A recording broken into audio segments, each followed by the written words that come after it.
Client को बताना नहीं है कि आप एक्सपर्ट हो, ठीक है? क्योंकि जब आप सिंपल सी बात है, मैं आपसे बात कर रहा हूँ, मैं कर रहा हूँ, मैं ये हूँ, मैं सुना हूँ, तो अगला बंदा, आप लोग भी बोर हो जाओगे, मैं लगा हुआ है, इसको हमारे से कोई ताल्लुक ही नहीं है। सेम यही कंडीशन होती है क्लाइंट की भी। क्लाइंट को अपना बेनिफिट चाहिए, आप कौन हो इससे गर्द नहीं है उससे। क्लाइंट को क्या चाहिए? क्लाइंट को अपना प्रोजेक्ट कंप्लीट करवाना है, क्लाइंट ने अपनी प्रॉब्लम को सॉल्व करवाना है, उसे ये गर्ज नहीं है आप कौन हो, कितने एक्सपर्ट हो, कितने नहीं हो, कहाँ से आपकी क्वालिफिकेशन है, कितने 30 मार्क कानून नहीं। उसे ये चाहिए कि आप उसकी जॉब को कैसे कंप्लीट कर सकते हो, कि आपके अंदर ये एबिलिटी है या नहीं है, कि आप उसके वर्क को, उसने जो प्रॉब्लम अपनी शेयर की है उसे कंप्लीट, उसे सॉल्व कर सकते हो या नहीं।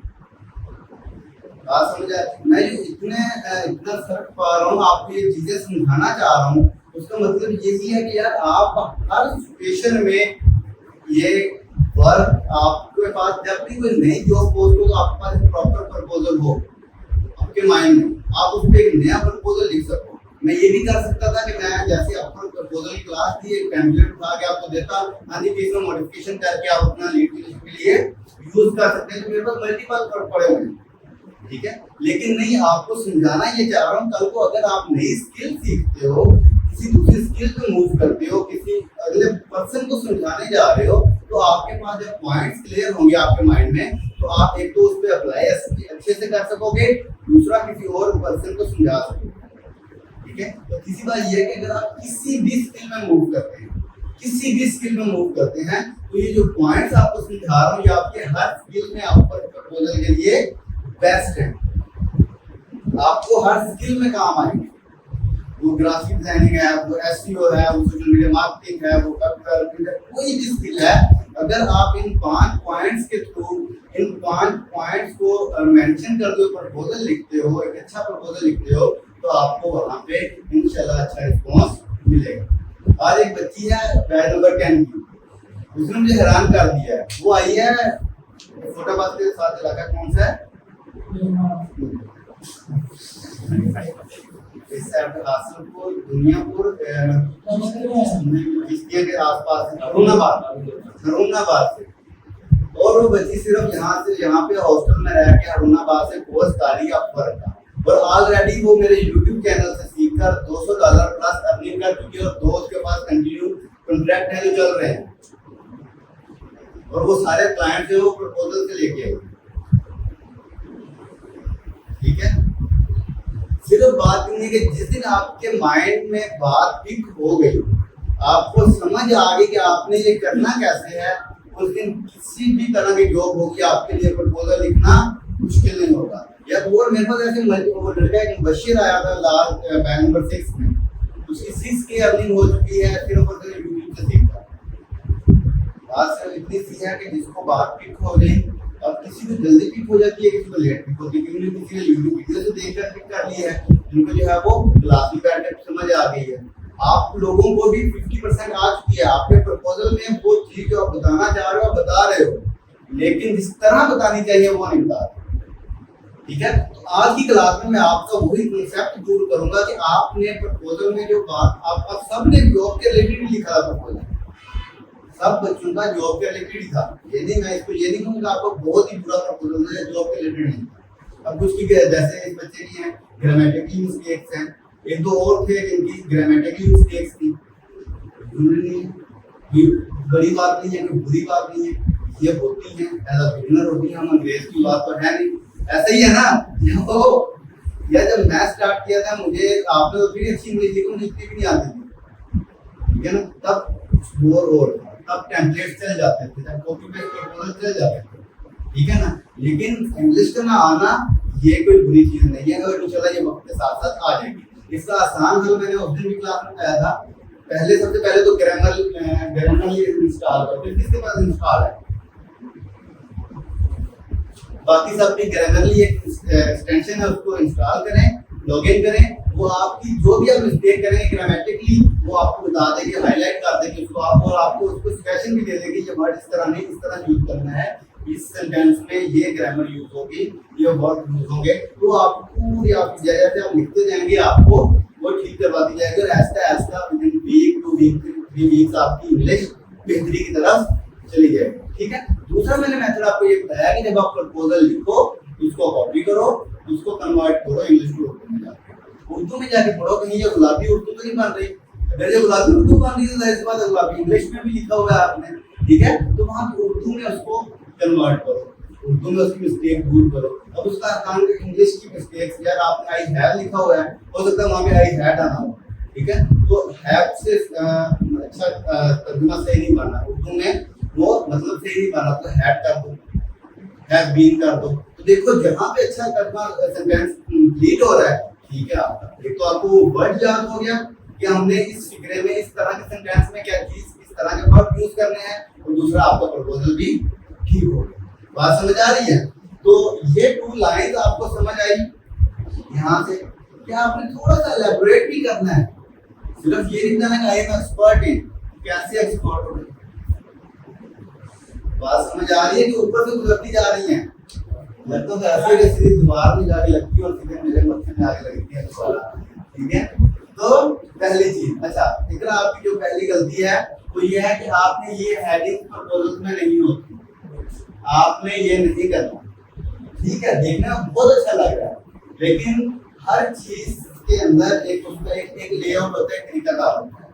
अब प्रपोजल में इस तरह की हेडिंग्स नहीं है, क्योंकि जब आप प्रपोजल राइट कर रहे हो तो आपके पास इतना टाइम नहीं होता कि आप जो है इसकी डेकोरेशन में लाओ, ठीक है ना। आपका जितना प्रपोजल सिंपल होगा उतना ज्यादा अट्रैक्टिव होगा, जितना टू द पॉइंट होगा उतना ज्यादा अट्रैक्टिव होगा।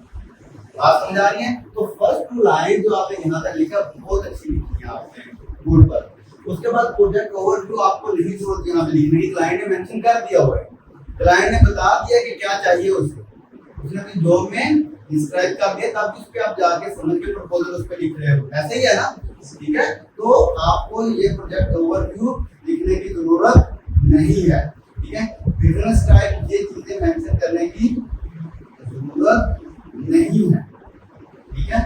फिर यहाँ पे जो आपने हेडिंग्स दी हैं, आज ensure the highest quality we will deploy the following technologies, ठीक है, डाटा सोर्स। अब ये डाटा सोर्स है, यहाँ तक ये गलती ना लिखते अगर आप यहाँ से आप स्टार्ट करते हैं, ठीक है, और यहाँ से डाटा सोर्स, उसके बाद नेक्स्ट स्टेप से ये फिल्टर, उसके बाद data verification, manual verification, data encryption, ठीक है, ये हम स्टेप बाय स्टेप लिख देते हैं तो ज्यादा बेटर।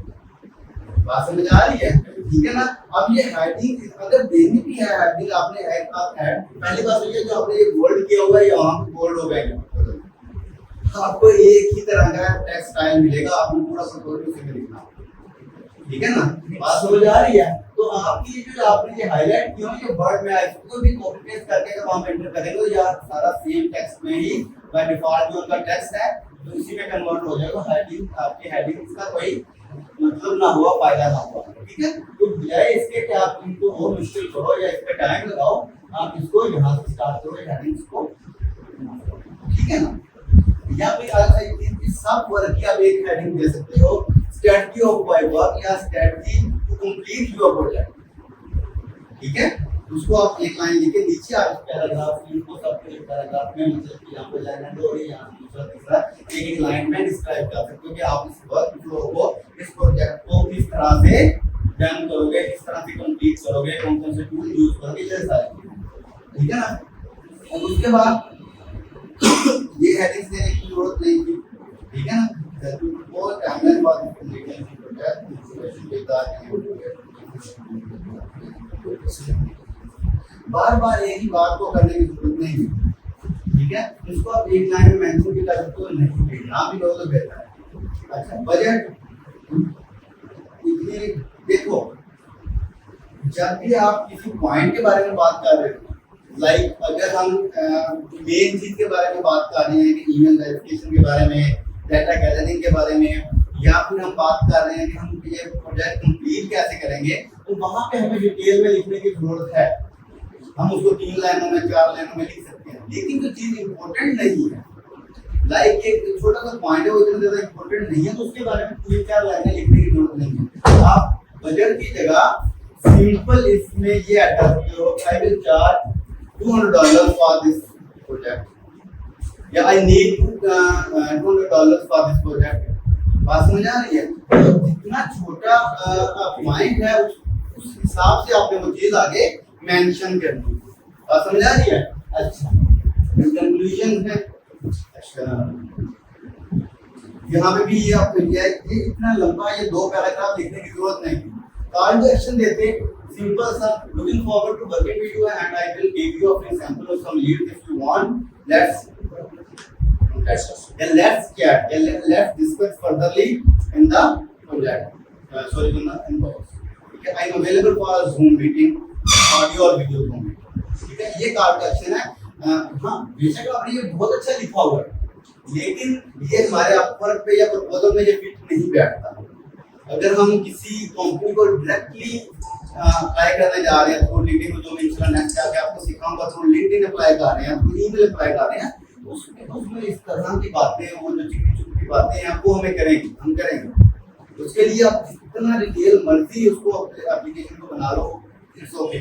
बट अगर आप अपवर्क पे जा रहे हो, जहाँ कंपटीशन में जा रहे हो, जहाँ पे हंड्रेड्स ऑफ पीपल जो है वो एप्लीकेशन पहले से ही सबमिट करवा चुके हैं, तो आपको इतना डिटेल में जाने की जरूरत नहीं है।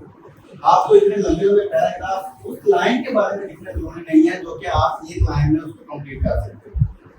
बात समझ आ रही है? ठीक है, तो आप यहाँ पे कॉल टू एक्शन ऐड करोगे और कॉल टू एक्शन में सिंपली उसको लिखोगे looking forward to working with you. 1 से 1.5 लाइन का आपका कॉल टू एक्शन हो, जिसमें ये भी मेंशन हो कि मैं ऑडियो और वीडियो कॉल के लिए भी through Zoom meeting, through WhatsApp, through email या थ्रू जो है वो Google Meet available. Let's talk but इकरासी ईमेल ये चीजें नहीं आएंगी। क्लियर है? अच्छा, अब मैं क्या करने जा रहा हूँ कि अब मैं आपको एक जल्दी से एक बंदा इसकी पिक बना ले इनकी, बल्कि ये मैं डॉक्यूमेंट आप लोगों को ग्रुप में सेंड कर रहा हूँ और एक दिन आपके और दे रहा हूँ। आज मेरा रहता था वैसे कि हम आपको कैटलॉग सिखाऊं, लेकिन अभी आपका जो है वो प्रपोजल बहुत ठीक है, 50% पे पहुंची हो। मैं चाह रहा हूँ एटलीस्ट मैं आपको 70% पे पहुंचा दूँ, 30% आपके आगे कवर कर दूँ। ठीक है, तो this is the last class of proposal writing. तो आपको ये ग्रुप में मिल जाएगा, इसको